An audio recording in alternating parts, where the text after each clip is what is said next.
Welcome back to the Dragon Reviewed, everyone. The pattern has decided that we should be back for Season 2, and thus we are here. My name's Cam, and I am back once again with Christine and Kyle Malone. I don't know why I put the dramatic pause in there. It was almost like I forgot your names for a second. No. Pause for effect. There you go. It is a pause. It is a pause for effect. I'm Kyle frickin' Malone, damn it.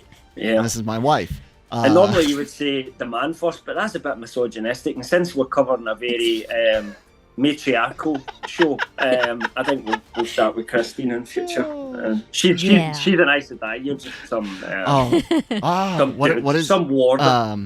What is it when the opposite of misogyny? What is that word? I don't know.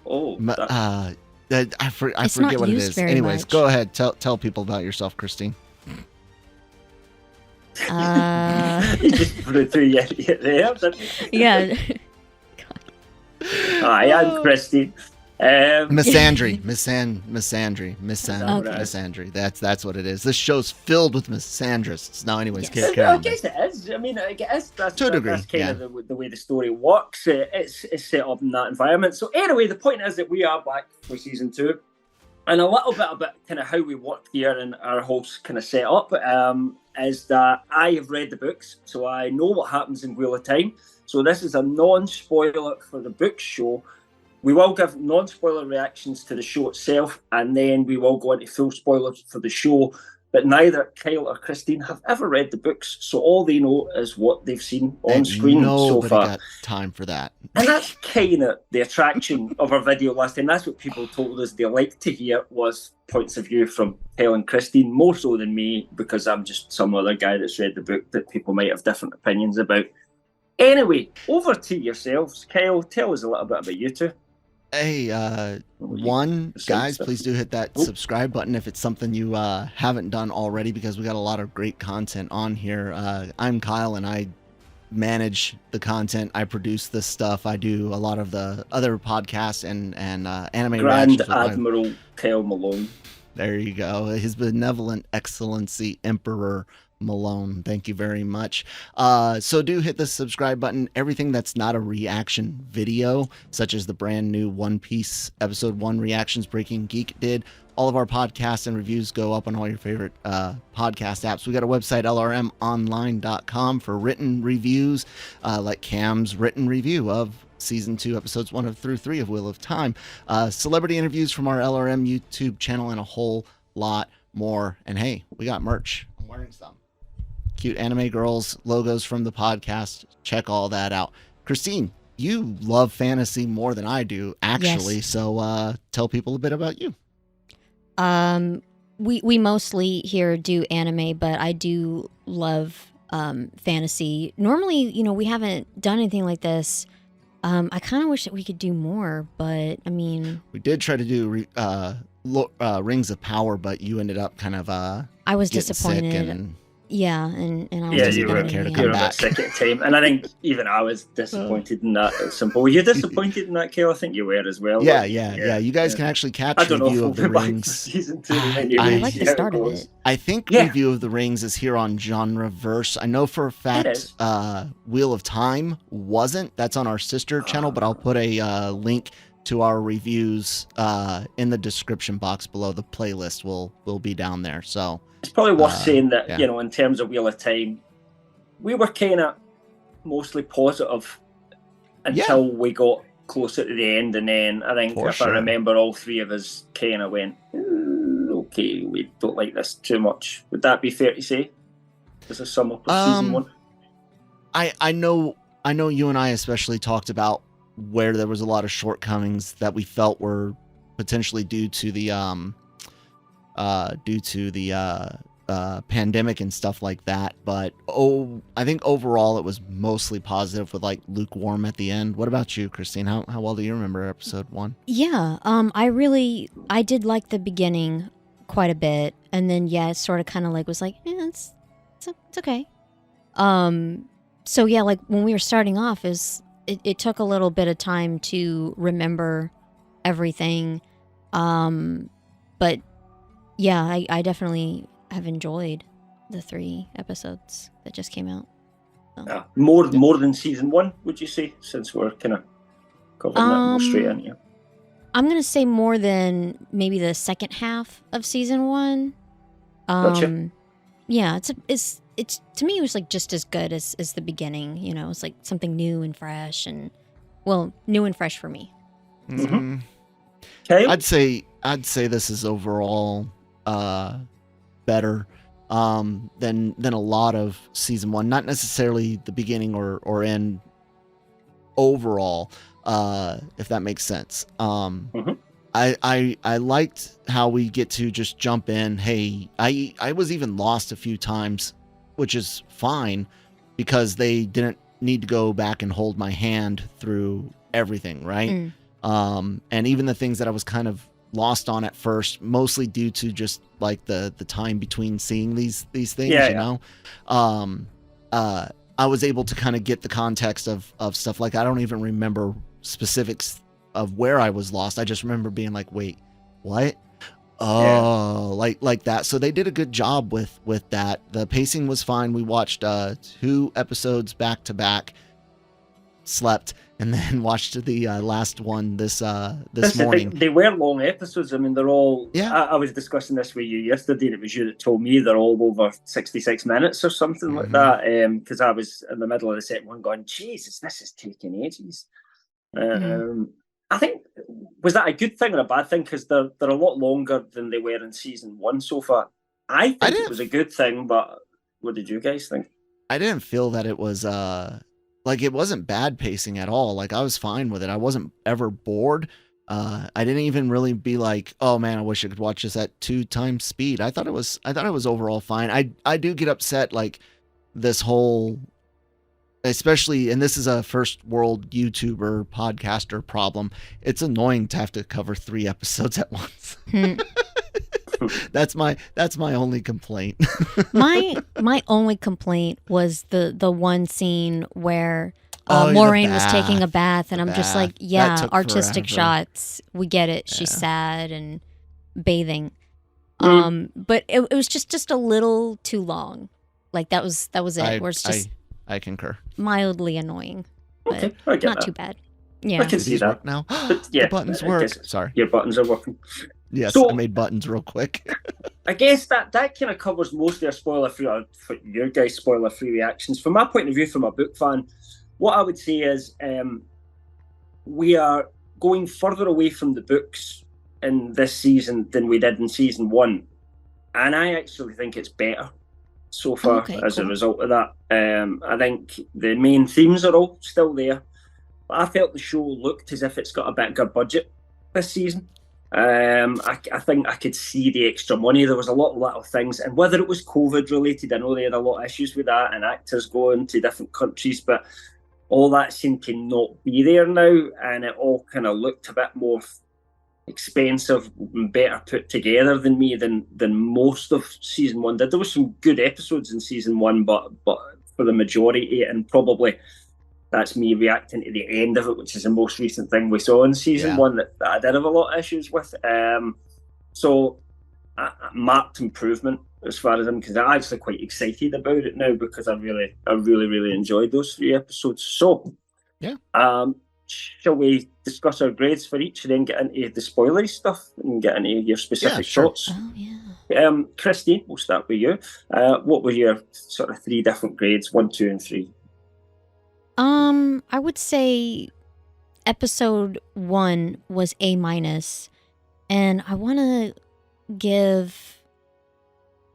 Of course, she's calling now. Just about to give your episode 2 grade, Kristen, so you can probably just go straight into that and we'll cut from there. Yeah, I think I'll give that one an A- and then 3 an A. Oh, cool. Okay, yeah. So Kyle.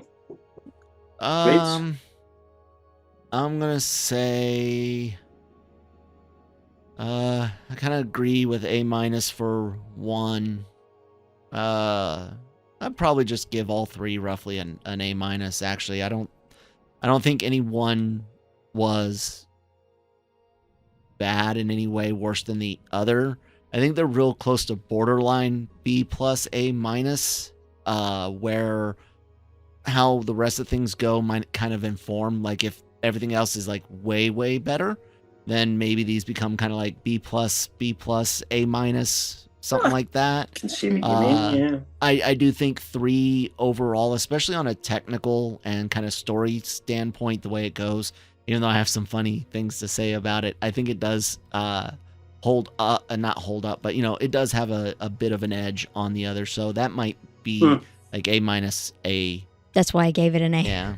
Okay. I went A-, A+ for me, and that's coming from a kind of a book reader point of view. I actually thought they did some stuff in the 3rd episode. I don't want to say better than the book, but in a better way for TV than the book would have done if they'd copied it exactly. But at the same time, there's a lot of it that is just lifted straight out of the book as well. A couple of little gripes here and there overall, but I generally just felt I was enjoying it more as it went on, and for me the 3rd episode was the best, which kind of seems to be the theme amongst us all. Would that be right? So shall we get into spoilers, and then you can sort of tell us, really talk about the details. So spoiler warning, folks, just for the episodes only, episodes 1 to 3, and obviously anything in season 1. No book spoilers in the comments. I'm not going to tell you that Rand gets killed by a rhino in episode 10 or anything like that. It's really sad, but there you go. So we can talk really openly, guys. So I guess if we start with we have a lot of different story points going on in season 2. They're all kind of split up. Episode 1 starts as with Moraine, Lan, their story with some other Aes Sedai. We've got Nynaeve and Egwene off in the tower, starting their kind of Aes Sedai training, and Perrin is off with the Shenanigans, kind of hunting the Horn and hunting Padden Fane. And we really don't see anything of Rand until sort of episode 2, and then we we can bring his story in. So any particular thoughts that you want to say, positives, gripes, whatever, either of you, about the first episode, if you like? Well, I mean, I get it, but it is frustrating to get the whole, male hatred. Like, it is frustrating to hear. What is her name again? I had it. The red girl, Leandrin. Yes. Leandrin. Leandrin. Oh, yeah. God. Oh, called her a bearded dragon. I feel so. I want to feel so bad for it too, but she's got some real unfortunate bone structure to her face, and it works for the character that you already hate so much. A very unlikable character, but I think she did a great job. I think she's doing a fantastic job of playing that character, which has expanded a lot from the books, to be honest. She's very one-dimensional in the books. So, okay, well, I'm glad they gave her something. Helena Bonham Carter has had characters that you just loathe. You loathe the character, right? You think of what's her name? Bellatrix. Fight Club, especially. Yeah, that too. But I just don't like Helena Bonham Carter. Like, I throw more hate into her than I do her characters. The lady playing Leandra, I have no hatred towards her, but I hate her character with a passion. But it's supposed to be that way. Exactly, but that's what I'm saying. She's doing it good. That's what I'm saying.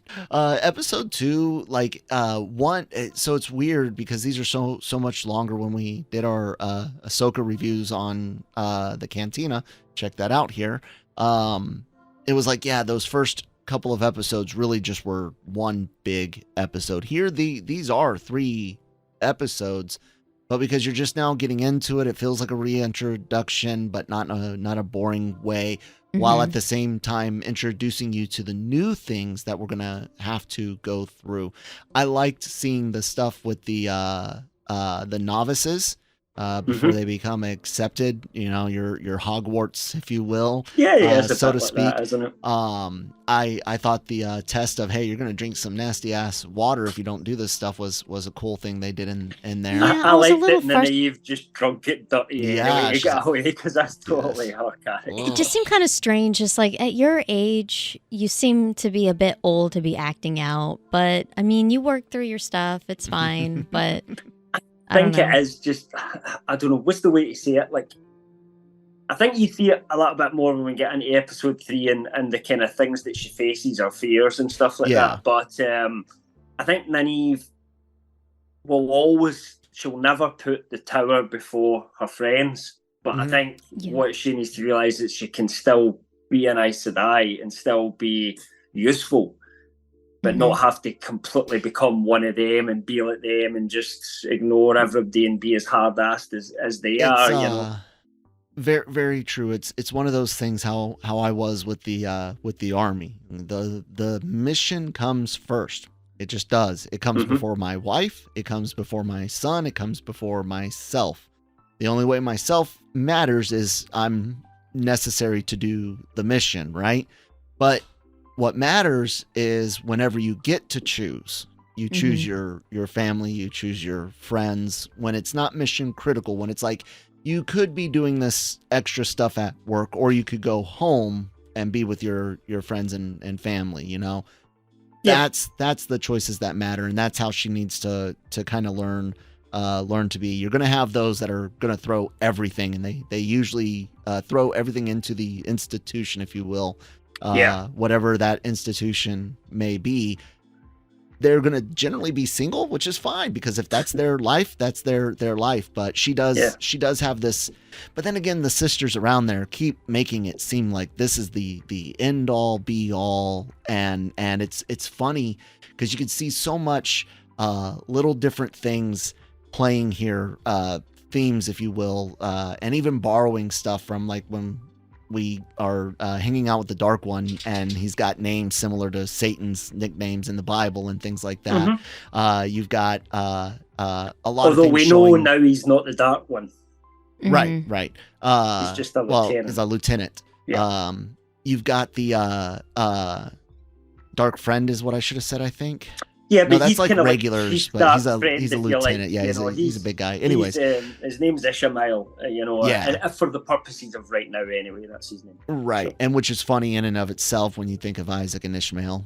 Like I said, there's lots of theme playing here, and also, I mean, some people I could sit there see them even wanting to accuse this being a misogynistic story, because you show a lot of these women in a panic and in a desperate attempt to hold on to their power, their position, whether that is seeking to fight the Dark One at all costs, or killing all men. Like you see different ways that a desperate people can react to the same situation. And you could even see someone being like, oh, well, they're showing women in such a negative light. But they're not. I'm not saying they are. I'm just saying. No, I think you have to understand their situation. People can read into a lot of different ways. How dangerous male channelers have been in their history. So it's like us. Well, it's what we've been told, and being anti-terrorist almost. You know what I mean? And it's like, it almost makes me be terrorists. That's fine. It almost makes me. It also makes me wonder, though, how bad have male channelers really been, or was it just the same as is it exaggeration? Is it the same as how dangerous men are with modern, warfare? I think so that's to speak? Something we can probably talk about, because it's kind of been mentioned in season 1. We had the origin stuff as well, and right? And it was pretty bad. They called it the breaking of the world. Man brought about nuclear war. Like, I got it. Men specifically can do some bad things, but what I'm saying is, and this is almost a real life thing. You can't make up for the past. You can only make tomorrow better. Yeah. By going on and treating a group poorly because of past things. And that's not saying not teaching or not mentioning or not learning from the past. That's retribution-like actions. Even if it's in the best of intentions to prevent something from happening, the people will, the oppressed group, whoever that is, male, female, black, white, alien, human, whatever your story is, or in reality, the people that are being put down, even if it's for a good reason, whenever they're going to get power, what do you expect them to do with it? Exactly. I mean, what would you do what do you expect? if you had that power, you know? and they tell you how horrible it is to lose that power once you've got Mm-hmm. it. They keep stressing that. So, it's almost like you've got a heroin addiction, Mm-hmm. and somebody's going to cold turkey you, boom, straight away. And why? You wouldn't seek that out, would you? You would run away and use your power to try and get away. And when you go mad, you don't know you're going mad. That's the whole point of madness. You don't realise it's madness, in some sort of sense. You've but got somewhere to feel there's sorry. a balance. Sorry for channeling dudes anyway. The normal dudes, the soldier dudes are fine. If you're just a standard soldier, you're pretty much But it bleeds in. It bleeds into even more. And you've only got certain groups in this society, in this kingdom, this world, or whatever you want to, however it's broken down. You've only got so many that are willing to treat men as relative equals, even though they're not equals. And like I said, it doesn't matter if take any group in existence, any human generation, any human civilization, never has been treating a group bad resulted in something good for those doing the mistreatment, even if it's with the quote unquote best of intentions. Humans have, but it is human, and that's the thing. That's the story. It is how humans react to situations, and when it's such a long time as well, these situations, they become traditions as well, and it just becomes the done thing after a while, and sometimes it takes a catalyst to kind of spark a change, if you like. When I think it's in the end of episode 2, when Moraine and Lan, there it is, Lan. When they separate, that's in episode 2, right? There's a line in there, and I like Lan's arc and stuff, but there's a line in there where he's like, don't lie to me. Were we ever like in this together or whatever? And I was like, she goes, we were never equal. And I was like, I think, and if this is going to be a big moment in the show or something, don't tell me. But my thought is, of course, she's not lying. She says we weren't equals. That's because I think she views him as greater than her, like as potentially because he's, like I said, better than her, greater than her. He's a better person than her. He's got more honor, respect, whatever qualifiers. She has like that short moment of pause, like trying to find the right words to make a loophole, and saying it that way would also force him to be like, okay, fine, I'll leave if you really don't see us as like she's been trying to push him away. Exactly. So if that's meant to be a big reveal, don't say anything. If it's not a big reveal and it's just what's going on, that's cool. I'm glad I got it. I don't think there's any big massive reveals that you're kind of hitting on there. Lan and Warren's relationship changes throughout the books from time to time, but there's nothing sort of really big that you're kind of hitting onto there. But it's character development ultimately, and it's I think the thing you have to remember, it's difficult to understand exactly what they're doing, because in the books, remember in season 1 we said that Moraine doesn't lose her ability to channel at the end of the first book, so she can still channel. She's in a very different frame of mind going into the second and the third book, which they're kind of adapting here, than she is in the show. But I think there's good reasons for that. I didn't really understand them at the end of season 1, but I think the reasons is so that they can show us really with a main character the impact of losing your ability to channel and what that means, because I think that'll become important probably later on. There'll be some side characters that they don't have time to spend on, and they don't need to now, because they've kind of went through that emotional arc a little bit with Moraine. And it also gives her something to kind of do, because she kind of disappears a little bit in book 2 and book 3 a little bit, and then kind of comes back in book 4. So it's interesting that they're kind of trying to find her something else to do as well. But no, I really like it. I think Rosamund Pike is selling the kind of anguish to me. I know you talked about the bath scene. Probably did go on a little bit too long, but kind of got the point. Is that there's ways to make it have been worth it, but they didn't show any. Never mind.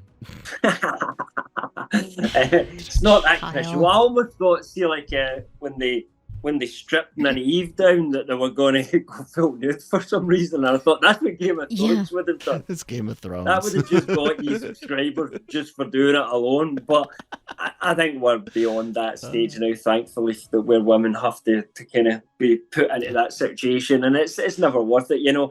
There's absolutely no reason that you couldn't just go in there with a show on. But I know, right? Yeah. I guess it's like to go ahead and get them feeling vulnerable when hey, if it was I'm just gonna say, if it was a dude, he would have been shirtless. Yeah, you would have been shirtless, but he wouldn't have been full nude. They never do it. They never do it. You know, they wouldn't have said you need to go full nude through there, and that's what I'm saying. Like for a woman, a show's fine, isn't it? It covers, it keeps decency, and you know we get the idea that then it must be fine. No more topless dudes then. Yeah, well, you know, we could factor in that it's in not the nation you live in, equality. It's legal for a man to go topless and walk down the street, but it's illegal for a woman to do the same thing. It's also illegal in my country, but you can go to Spain where it's completely legal to do it. It's very, as well. very nuanced, so and it's just funny on how black and white people make it. That we're in, you know, we don't always agree on what's the right thing to do we? Cool. All right. So the kind of other parts of the story, I guess, like Perrin's. What did you think about what happened with Perrin and the shenanigans and their kind of chase for the hunt? If you like, the chase for the hunt for the horn. Hunt for the horn. Yeah. It's fun. I especially like the whole ending thing before he's in that caravan with the red people showing up and Chick in the mask with the long nails. The horn that they have to bow before. I was like, that was cool. Yeah, I like the rip in the mouth and everything like that. Was good. See that character Uno, he actually survives to the very end in the books, so that's quite a big change. But I have to say, I've come across a couple of book fans that didn't like it, but on the whole, most of them were like, do you know what? I actually don't mind it at all because he's not a major character. He's just one of those throwback characters that you need in a book. You maybe don't have time to spend a lot of time on to hire for like you need some seasons, surprises. You know? Yeah. He probably wants to go and get another job, you know, and stuff like that. So I'm curious. I'm really curious as to what, you know, with the wolf stuff that he can do, and Ishmael being so interested in him. It's a fun thread. I'm looking forward to seeing them explore more. I kind of think like there's maybe Ishmael at this moment in time is maybe trying to make him frightened to push in that direction at the moment. I don't know. What do you guys think? Yeah, I'm kind of like curious as to where it's all going. Still want to wait it out. I don't really know fully how I feel about it. It's just kind of like, what's going on here? You know? It does feel like the afterthought storyline at this moment. Within these three, they're really big on of course what's going on at the White Tower. Big on what was going on with Moraine. Rand and Perrin, these two episodes felt a little bit more secondary for sure, with Rand or with Perrin being more like the third wheel of the secondary. So it's definitely the one that's like, in the book some stuff in there, but this all happens together in the books. So Rand is with Perrin and with those shenanigans and the hunt for the horn. That's right. And they meet Selene on the way while they're doing all this, and they have their interactions, Rand and Selene and all that. So that's one story in the books, but I can kind of see why they've split it up, because I kind of almost feel that they wouldn't have time to spend on Rand and Selene much, and Perrin would just be sitting in the background if he wasn't given anything to do either. So I quite like it. Yeah, that's good. It's a good choice. One thing I wanted to mention about that storyline was something that really pissed me off at the end of season 1, and I kind of like how they dealt with this, which is to not deal with it at all. If you remember at the end of season 1, I was complaining that it looked like Loial had been stabbed, but by that ruby dagger, and I explained that should kill you, you know, even the Aes Sedai would struggle to heal that, right? And then he just shows up at the start of episode 1. They don't mention it. He's perfectly fine, and he's going along with all the rest of them, kind of thing. And I kind of like that they just hand-waved that away, and because for me, it was a big mistake at the end of season 1 for them to do that. And I kind of like that they've just went, okay, we shouldn't have done that. Oops. Let's just pretend it never happened and carry on, kind of thing. But I wanted to know if you guys noticed that, remembered that, or didn't even hated that catch in any way. I didn't catch it. No, didn't catch it. Sorry. Oh, well, that's all right. It's just something I wanted to kind of mention because I kind of liked the way they dealt with it. Sometimes it wouldn't work in certain situations. I get that, but I did say to some people I knew that liked the book recently that I think if I was watching that, like if they finish this and it's really good and I enjoy it, I want to watch it again. I think I'd watch the season 1 recap and then I would start on season 2. Because there was just too many things in season 1 that annoyed me, and I would just forget that they happened and start on season 2, kind of thing. I thought they handled the Matt transition quite well. Like so did I. The new actor, and the new actor's fine. I was kind of thrown off at first. Knew it was coming, but I was thrown off just at first about kind of getting used to it. But he did a good job. It was fun. I think the future seeing girl. That was the plant next door for him that we met in the bar last season. I think her costume was very, very inspired by Cloud Strife of Final Fantasy VII. She's wearing this shirt, this gray shirt with these vertical like lines through it. Cloud wears that in his classic purple pants. She's got purple pants. She's wearing a belt with suspenders. I'm telling you, someone in that costume department of Final Fantasy. Well, what if it was her? It was like, you know what? Could be her. I want to dress like Cloud. Maybe. Like, it is a dead on like inspiration. I guess 100%. there is a bit of steampunk kind of in that Final Fantasy, isn't there? A little bit, from what I remember. In some of them, yeah. Seven's like steampunkish, yeah. Yeah. So, maybe a kind of inspiration for that, because there's a little bit of that in this as well, in that it's more advanced at society than you normally find in fantasy, but it's not quite what we were in terms of technology either. But, I'm wondering if Matt knows that he's being, set up in all of this. Yeah, because I mean, you can feel it. We're just like, oh, I'm just gonna go. Like, I already knew that you're doing this, and you're just making it more obvious that you're playing with me. So I don't know how smart he is. Maybe in the future he might be capable of that, but I don't know if he's capable of that yet. He might be wary, but I don't know if he's like, I know exactly what's going on. I think it's hard to say. I don't know. It would be the honest answer. Things are a little bit different from kind of how they worked in the books anyway. I can kind of see the path ahead in terms of where I think they're all kind of going. As we're kind of going to have our characters kind of meet up at the same place at some point. I don't know exactly when that will be, but and I think maybe that was their way of kind of sending Matt on that pathway, if you like. But yeah, clear that Leandrin's set this up, and I'm not 100% sure on exactly what our motivations are yet at this point. Oh well, nothing that I could talk about. Okay.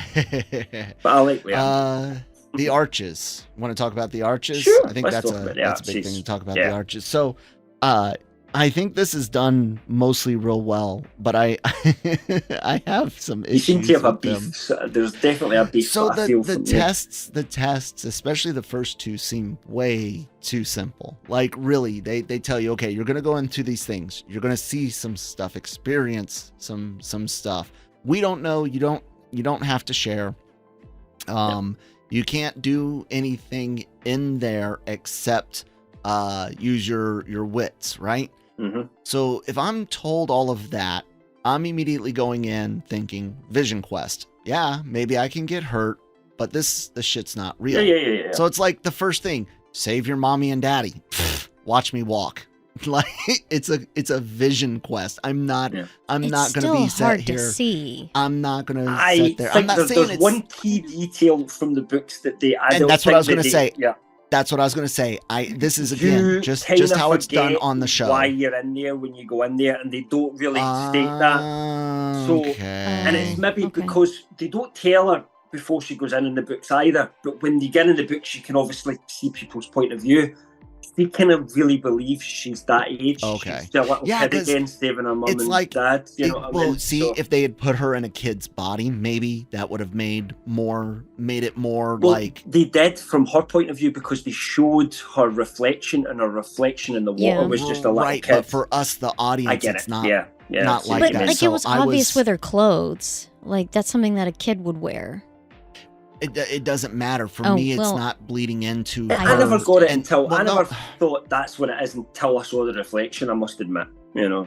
And because I was like, she's kind of dressed childish. And then when I saw the reflection, it's like, yep, okay, I got that. And then, like I said, or like I was trying to say, whenever the arch appears and she hears the whole, you know, the way out only shows up once, none of that seemed to me to scream, this is real to them. You know what I'm saying? So for me, going through this, and I'm glad, like I said, I figured it would be something that would be better done in the book. Like, it was just done wrong for this, because even at the very, very end, in the last one, when she's, you know, got her family with Lan and the kid and whatnot, I'm like, if I'm thinking Vision Quest, I'm just walking out again. Yeah, it's going to suck. I'm not saying that it's not going to feel bad, that you're not going to grieve or anything like that, but I'm going to recover fairly fast, because I'm going to be like, that wasn't real.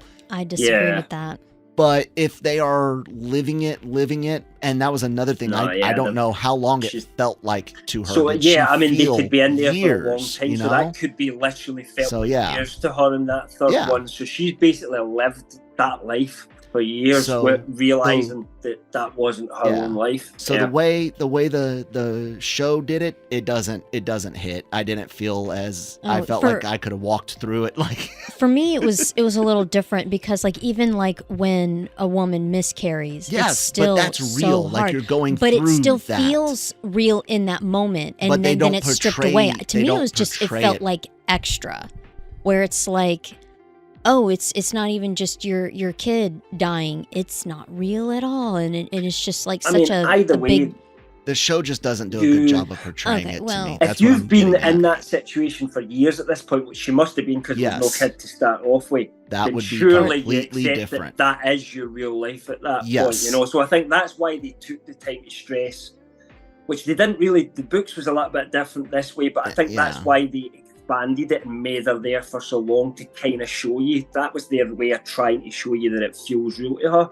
But they didn't do a great job of doing it. Yeah, because it's like she thought that the moment had already passed, so she thought it was real anyway. So even if it wasn't a long time, because like memory honestly, if this wasn't a streaming series, let's say this was like a 2000s sci-fi series, right? Let's just say they would have dedicated an entire episode to us seeing her live this false life. That would have made it better, but you can't do that with a streaming series type. You know, you've got 8-9 episodes to do, and but that would have maybe allowed it to feel more real. I know what you mean. There's like Star Trek episodes that have like been like that, isn't there? And things like that, where like somebody thinks they're in a different world, and you the whole episode, and then somebody appears at the end and goes, "You really need to come away." But I think for me, because I knew that going in, I already knew that that's the way she was supposed to kind of feel. I was kind of shocked when like she didn't come out the third one, because I'm like, you know, okay, I expected that, so I expected she didn't come out. But then when they all kind of walk away and they shut it down and they bugger off, and I'm like, okay, I knew she wasn't dead. I knew she couldn't be dead. She channels inside. Is that what helps open the third one up? Because they're like, you won't be able to channel, and she does. So, you know, like, what you've got to remember from this point of view is, and they say themselves that this is old technology that they don't really understand. So they think they know how this works, but they don't truly know. So 100%. They don't know what happens to women that don't come back, for example. You know, all they know is when they channel into it and it goes, you can't come back after that, and none of them have been able to channel. But part of that's because you kind of forget that you can channel when you go in as well. Nynaeve is also a lot more powerful than any of those. I know that there will be characters we meet that are as powerful as Nynaeve. I mean, Rand, for a start, is more powerful than Nynaeve. That's just say that right up front. But you know, those Aes Sedai are not, though. Do you know what I mean? They're nowhere near her power level. Yeah. You know, really, Egwene and Elaine have a lot more potential than any of those old, kind of older women that are already in there. It's just their practice and learned, you know. So, yeah, in the books, Nynaeve rejects the first chance to go back on the third test, but then forces to give her another chance. It happens a lot quicker in terms of how it kind of works, and she directly kind of says, I need that gate back again, you know, almost, and it just happens for her. But I kind of get how they've done it, and this is that emotional burst of her using the one power seems to allow the thing to kind of reactivate again. I was really worried that they were going to get Egwene to go in and save her or something like that, which would have been horrible if they had done that. Like, if anyone ever considered that in the script team, fire that person immediately, you know, don't bring them back. What they did was well done, but I was worried about that, because we seen, like, her trying to, from one of the trailers, her trying to channel into the archway, and I thought, what are they going to do here, you know, kind of thing. But, you know, it's good to have have her fail. And, I really liked it. I thought they really kind of sold to me that it kind of felt real to them. It was something that when it came across in the books, I liked those scenes. My only gripe actually was that in the books they say the way will come but once, and then they say be steadfast. And I think every book fan, every time they said it, you were saying, are they going to say be steadfast this time? Are they going to say be and they never. You know, even in the third one, waiting on that Avengers assemble moment. Yeah, I know it's a silly little thing, but it's like, why cut out that little part of the line? I almost don't get that. So that was a slight minus for me. They should at least said it when she went into the third one. They used those frames, those digital frames, and that storage space for the extra bath time in episode 1. Rand, I think, is like the last thing we need to kind of touch on. Rand's story. He's the kind of dragon, so we should talk about him. Yeah, he makes one really ugly buzz cut dude. And I mean, I'm an ugly chud, so don't get it wrong. I'm not. Yeah, I know, right? I'm not one who's like thinking that I'm hot shit, but that was. No. I mean, Josh Stradowski is definitely hotter than me, but you know, I'm not sure. I think orderly Rand is interesting, where he's trying to work his way through the nut house, so to speak, to get to Logain. Yeah. I like the mission he has to go and where he learns that where he thinks he learns that the horn is fake. It's not. It's with Pat and Fane. That's the same horn, right? Yeah. But he wasn't there, so he doesn't even know that. So it's funny. I like how it shows a bit of the politicking of this world some more, playing off of how awful humans can be, but it's true. But at the same time, a false hope is better than no hope. It's like the reimagining of Battlestar Galactica. The old man Adama, you know, he doesn't necessarily believe they'll get there, but you know exactly. He needs to project that to. But then at the same time, you're culling the herd with that false hope, and that's kind of grody. So I rich people be rich people, you know. I know, right? As well. Like, they don't care about the little guy, you know, as long as they can make it. But it's so weird because like you can't help but look at it and be like, if it wasn't for the little guy, you wouldn't have money. You kind of need them. They need them to work in the factories or plough the fields or whatever it is that they make robots and AI take it all over. Not yet in that world anyway, but we'll get we'll all get to take over, but we'll all get to be artists and just live our dreams, Cam, when there's no longer a need for manual labor. We'll just all make YouTube videos about the stuff we're into. That's what we'll do for jobs. We're all going to die. Ahead of the game. Once we're unnecessary, we're a liability. Haven't y'all watched any of those young adult dystopian movies and read the books? That's the truth. As soon as you are unnecessary, you are a liability, because regardless of how good things are. The world has limited resources. And if you are, like I said, if you're no longer necessary, you don't have them. You are a liability. So this idea that we're going to progress our way to unlimited time for YouTube and crayons is false. But those YouTube videos are necessary, damn it. People need to know how we feel about Wheel of Time. But yeah, getting back to the kind of Rand thing again, it's probably worth knowing that Rand's story kind of is almost getting into book 3 at the moment, because that Karen where he goes and finds out about the political and people are like, who is this Lord and all that, that's straight from book 3 for Rand.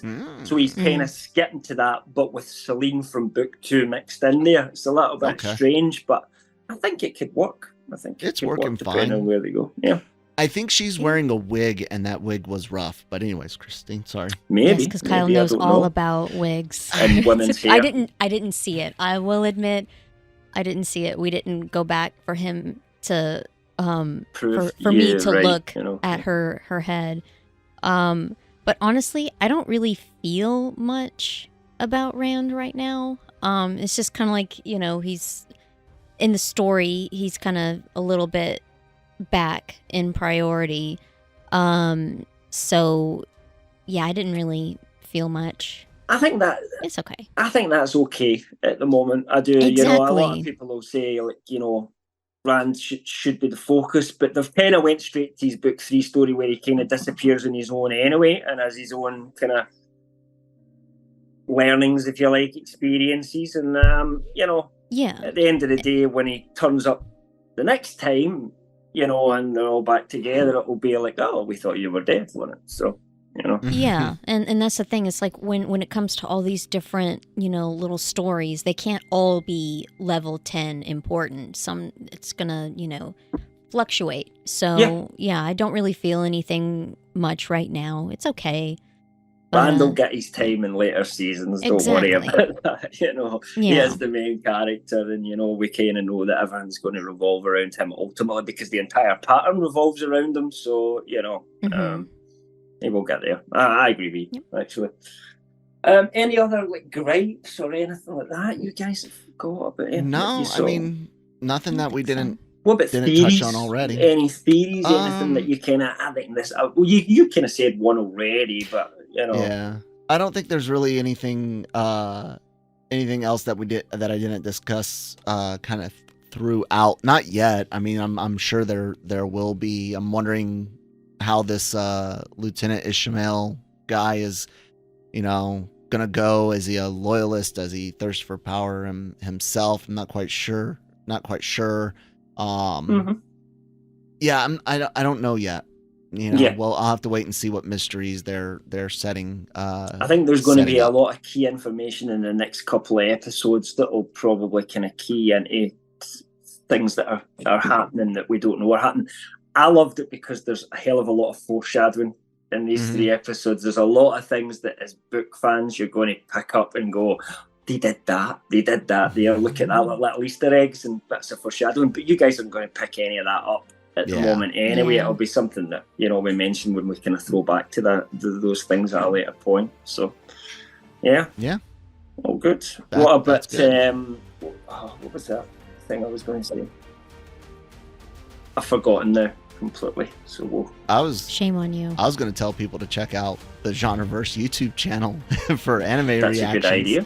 And podcasts covering anything and everything in geek and pop culture, entertainment, Star Wars, Daily Cog and Breaking Geek Radio, and of course AVR Squared. LRM Online for written reviews, news articles, aggregation, rumors, and stuff like that. Podcasts are available there. LRM YouTube channel for celebrity interviews.